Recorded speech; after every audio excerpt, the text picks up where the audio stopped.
नार्जारि ओमफ्राय आंखौ गोसो थोगोना थोआ नों हिहि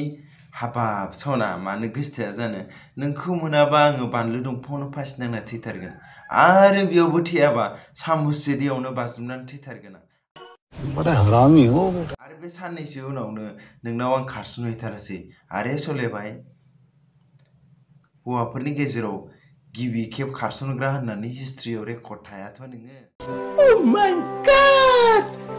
तो खुलुमबाय तो गिबियाव नोंथांमोननो गोजोन फुंबिलि गोजोन मोनाबिलि आरो गोजोन हरनि गाहाम हामलायनायखौ नोंथांमोननो बयनिसिमबो जासिहरनाय थाबाय आरो लोगोसेनो दिनैनि बे गोदान भिडिअ नोंथांमोनखौ बरायनानै आंनि गोसो गुदुंनिफ्राय खुलुमनाय सिबिनायखौ बयनिसिमबो जासिहरग्रोनाय थाखाबाय तो नोंथांमोना ससे भिडिअ टाइटेल थाम्बनेल होनायना मिथिखाबायानो दिनैनि भिडिअआ मा जागोन तो सिम्पली नोंथांमोननि सोंनायनि फिननायखौनो आं दिनै होगोन तो आरो लोगोसेनो नोंथांमोननिसिम रोजा रोजा साबायखर आरो लोगोसे खुलुमनाय सिबिनायखौ बयनिसिमबो जासिहरदों तो गोबाङानो बुंगोन जे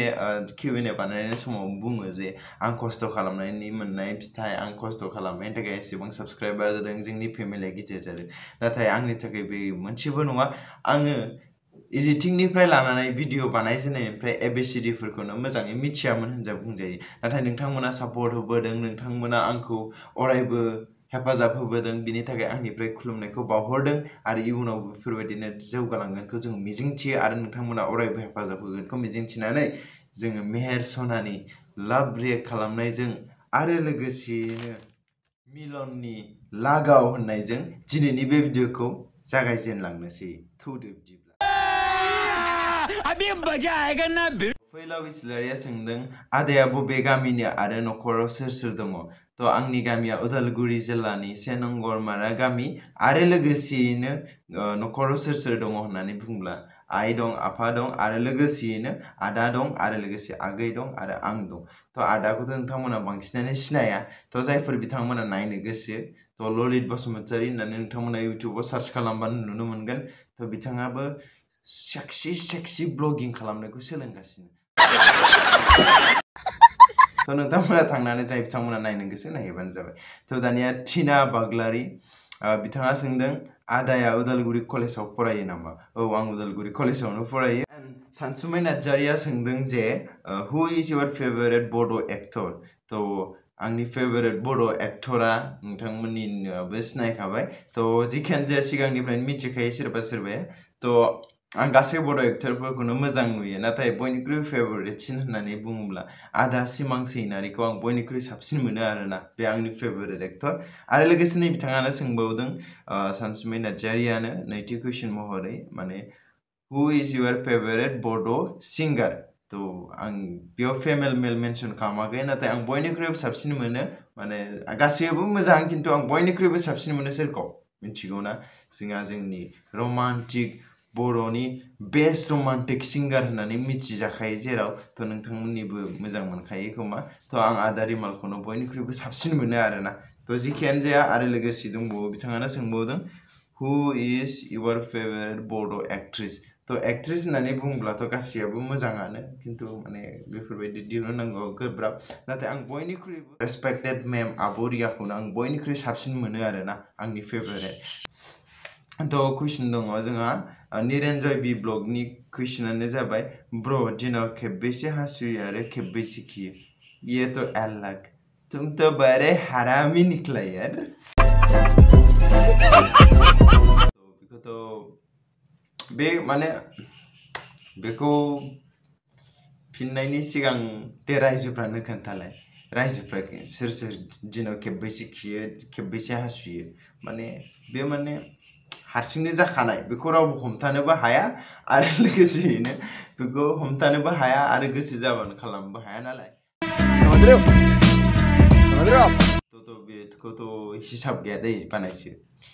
तो बुंनो थाङोब्ला हिसाब गैया दै जेसेबां ओंखारो इसेबांनो गारो आरोना जेसेबां ओंखारो जेसेबां गारो जोब्बाय बे कुइसना सिम्पल जाबाय गोविन्दा बर' हिट जाखायो ब्र नोंनि भिडिअफ्रा थेंक इउ गोविन्दा बर' प्रतिमा बसुमतारी आदाया मा गामिनि तो आं बेखौ सिगाङाव होबोखाबाय तो जिखियानो जाया जोङो आरो थांबावनि Budheswar food blog congratulation 30K ब्र तो नोंथांमोननि थाखायनो जादों थेंक इउ आरो आंनि गोसो गोरबोनिफ्राय नोंथांनिसिमबो गाहाम हामलायनायखौ जासिहरदों आरो बिथाङा होनदों ब्र नों इउट्युबनिफ्राय पार मान्थ बेसे आर्निं खालामो तो बेनि कुइसना एसे गोरा होननानै आं सानो मानि थाखाय होननानै बुङोब्ला इउट्युबाव जायफोर बिथांमोनाबो दङ माने बिथांमोना पार्मानेन्टलि पार मान्थ बेसेबां मोना आरोना माने पार मान्थ होननानै बुंनो हाया माब्लाबा मानाव बेसेबां जायो माब्लाबा मानाव इसेबां जायो माने सोलाय सोल' जाबाय थायो आरो लोगोसेयैनो नोंथांनि सायावबो सोनारो आरोना नोंथाङा मनेटाइजेसन अन खालामो ना खालामा आरो लोगोसेयैनो नोंथांमोना बबे एड्सफोरखौ अन खालामो अपसन दङ नङा होमबा मनेटाइजेसनाव मोनथाम मोनब्रै अन खालामनायनि तो आं बुंनो थाङोब्ला आं माखासे समफ्राव आरो गोबां समफ्राव मनेटाइजेसन अन खालामोमोन नाथाय दायो ओरैबायदि इउट्युबनि रुल दङ जे नों मनेटाइजेसन अन खालामा नाथाय नोंनियाव गासिबो एड सोलिखागोन होननानै थ' बेनिखायनो जोङो दायो गासैखौबो अन खालामो थ' आं आंनि इउट्युबाव बेसेबां गोबावनिफ्राय आं अन खालामदों बेयाव नाय नोंथांमोना थ' अब्लानो आंनि टटेल आर्निंखौ नुनो मोनगोन आरोना नैबाव दायो ओमफ्राय नोंथांमोना डलारजों कनभार्ट खालामबानो जाबाय दायो 73.38 ना मा सोलिगासिनो थ' नोंथांमोना मोनबाय तो जोंहा दङ बिदिब्ला मनेश्वर बसुमतारी हेलौ आदा हेलौ नोंथांनिसिमबो आदा आई एम फ्रम धेमाजि अच्छा आदा नोंनि इन्टारेस्टिं भिडिअ नोंनि माथो रावखौ मिलौदो खोनाथारो थेंक इउ आरो खुलुमनायखौ जासिहरदों आदा लाइभआव बेबायदिनो नाजालांगोनखौ आसा खालामो आदा बेस्ट अफ लाक 31K जानायनि थाखाय थ' नोंथांनिसिमबो खुलुमनायखौ जासिहरदों थ' नोंथांमोननि थाखायनो दिनै 31K जादों आंबो बेखौ मिथिगौ And Mitinga Basumutari, what is your class? My class is ABC. Acha. To बुंनो गोनांब्लाथ' माने जाय डिग्री फरायदों बिथांमोनानो जोबोद गोब्राब जानानै दङ दायो क्लासखौ खोन्थानो नाथाय ओरैबायदि खोन्थानो हायो आरोना जोङो मोननांगौ TDC 3rd सेम नाथाय फरायगासिनो जोङो TDC 2nd सेम आरो लोगोसेनो जोङो एग्जाम होगासिनो 1st सेमनि साला ये दुख का खत्म नहीं होता बे Please tell me and where village of the your girlfriends girlfriend नि गामिया मामोन बिथाङा बेखौ मिथिनो मोनदों थ' माने बेखौथ' बुंनाया जोबोद गोब्राब नाथाय मोनसे जायगाखौ बुंनो हागोन आरोना खैराबारि ओमफ्राय बिनिफ्राय खमसे खम 10 नङाबा 20 किल'मिटारसो जाबावगौमोन नङाबा बेखौ बुंजोबनो हानाय नङा बुंजोबोब्ला नै बिदि जागोन नङाबा kalau tuh bang aku partner jujur matu nunggu प्यारी समझ गई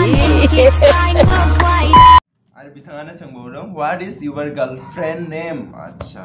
नामखौथ' बुंनो हानाय नङा नाथाय आं मोनसे बुंगोन आरोना M dash I dash U बे मोनथामखौ नोंथाङा नागिरदो होमब्लानो मोनबाय आरो नामखौ धनन्जय बर' अफिसियेल बिथाङा सोंदों टटेल बेसे जाखो जिएफ लानाया आच्छा ऐसा ही क्या तो टोटल दालागै सानै जाबाय आरोना माँ मुझे सब दिखाई दे रहा है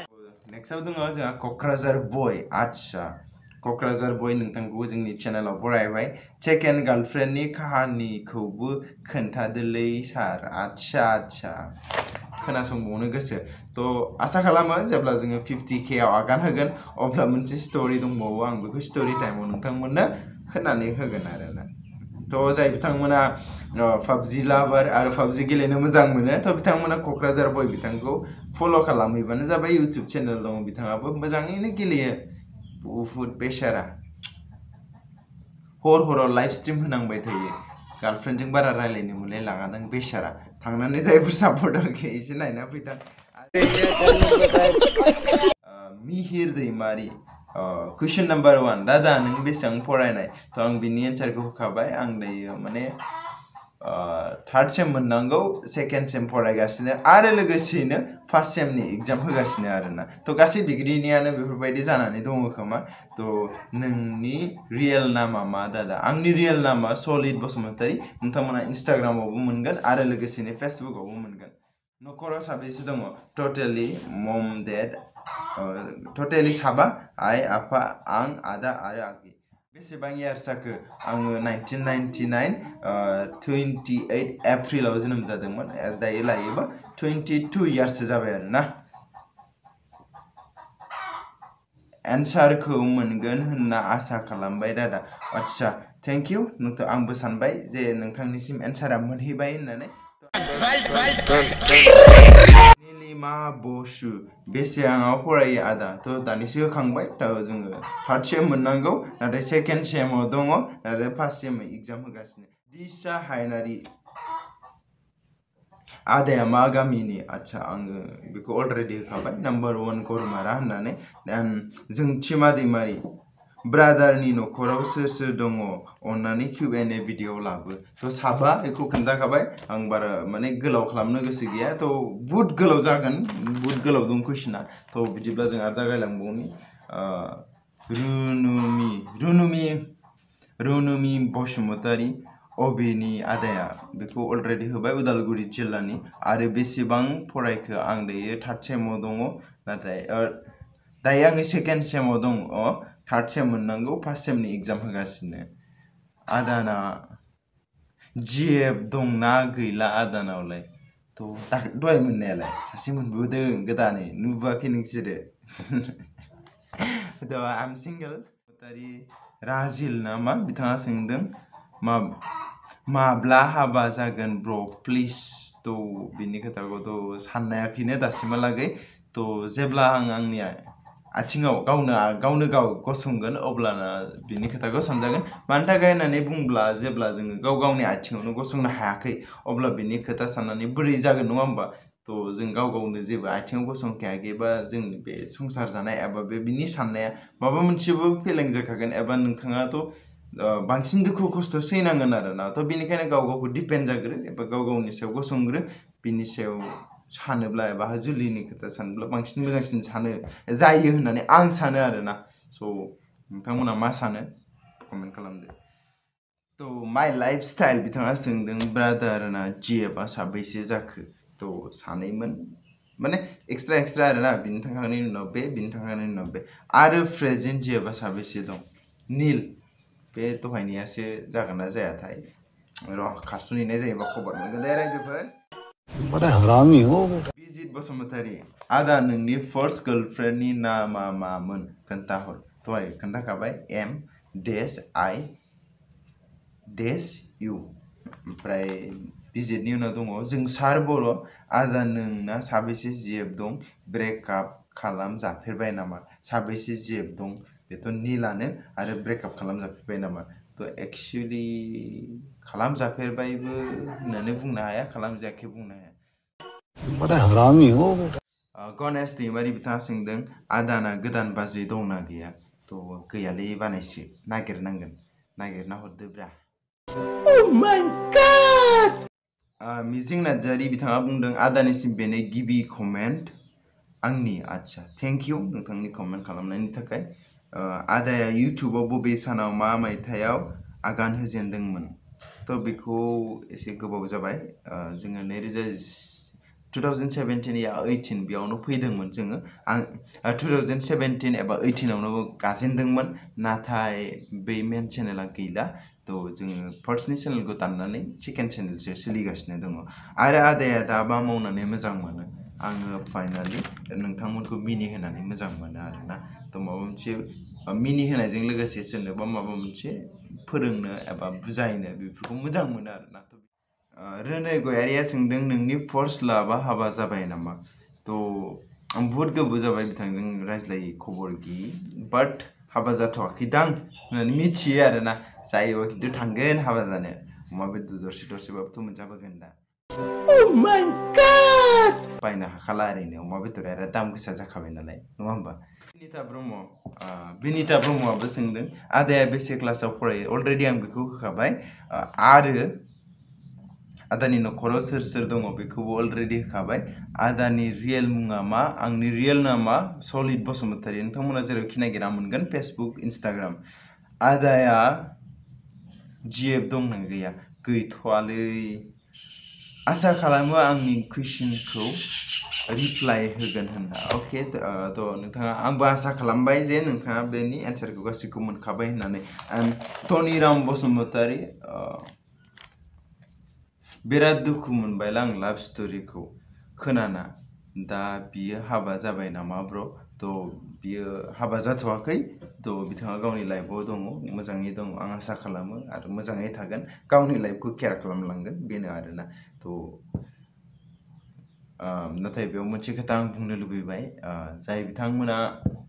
माने जुमाय लोङोना बिथांमोना जुमाय दखानाव बाखि थाखाथारोनो आरो लोगोसेनो जाय बिथांमोना साहा लोंबाय थायो बिथांमोना साहा दखानाव बाखि थाखायोनो आरो जाय बिथांमोना मोजां मोनलायनो रोङो बिथांमोना मोजां मोनलायनायाव दुखु थाखायोनो ये बड़ी अच्छी बात कही पुनम नार्जारी ब्रादार नोंसिना न'आव साबेसे मेम्बार दङ टटेल साबा मा बाबा मोना मा मावो बिनि कुइसनखौ सिम्पली बुंनो थाङोबा आबादारियान होननानै बुंनांसिगोन मनजिला बर' बिथाङा मा फरायबाय दङ ब्र टटेलि आं बेखौ होखाबाय तपन बसुमतारी ब्र आंनि फार्स्ट सोंनाय बेसे फरायबाय दङ ओके बेखौ खोन्थाखाबाय आरो साबैसे जिएफ जाखो दिनैसिमहालागै सानै जाबाय दै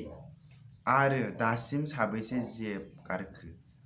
गारनायाथ' गाराखैमोन गारनानै थांजादोंसो सेहेराफ्रानो महर मोखांफ्रानो सावथाल बायदि नालाय ओंखायनो गारलायलांबाय खोमा आरो लोगोसेनो जोंहा अमा गोरान बर' ये कौन सा नाम रे भाई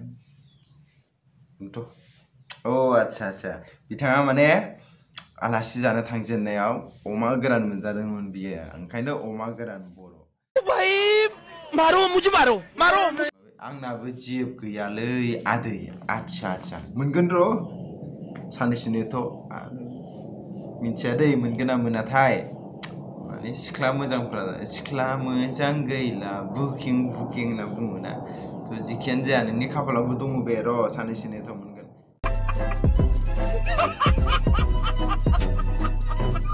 मिस्टार बिके बाबा बिथाङा होनदों आदा आंलाय नोंखौ लोगो हमनो सानदोंमोन आंबो उदालगुरि डिस्ट्रिक्टनि अके लोगो मोनगोनखौ आसा खालामो नाथाय आं मोनसे खोथाखौ गिबियाव बुंग्रोना होनि जे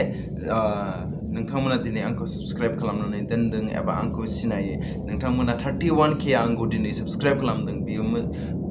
बेखौ आं नोंथांमोनखौ रेसपेक्ट खालामो आं नोंथांमोनखौ मानियो जे नोंथांमोना आंनि साबस्क्राइबार होननानै एबा आंखौ मोजां मोनो होननानै नाथाय मोनसे खोथा जे आं नोंथांमोन गासैखौबो सिनाया दे बबे गामिनि बबे जायगानि नङा होमबा नोंथांमोननि महर मोखांखौबो आं लोगो मोनलायाखैबो नुलायाखैबो थिग बेबायदिनो जेब्ला नोंथांमोना नुयो आरोना अब्ला आंजों सिगां रायज्लायग्रो अब्लाना आं नोंथांमोनजों रायज्लायगोन नङाब्ला आंथ' सिनायखाना थानाया जे नोंथाङा आंनि साबस्क्राइबार होननानै प्लिज नोंथांमोना रायज्लायग्रोगोन बेखौ मिजिंथिनाय थाबाय आरो लोगोसेनो जोंहा दायो बुंदों बलराम बसुमतारी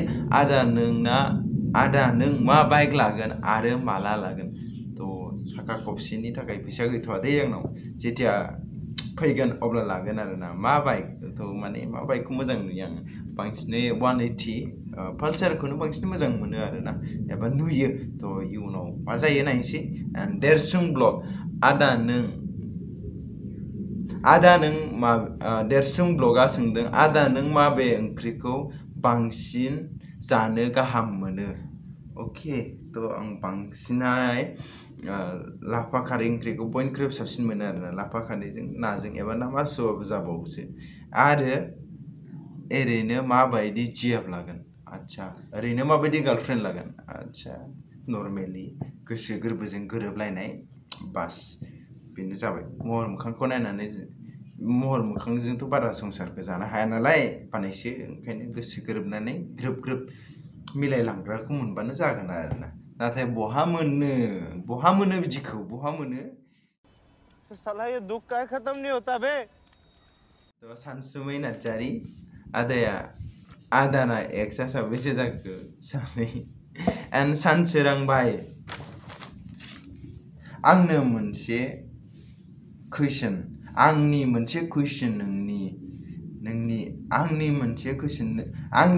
कुइसन नोंनि प्रेजेन्ट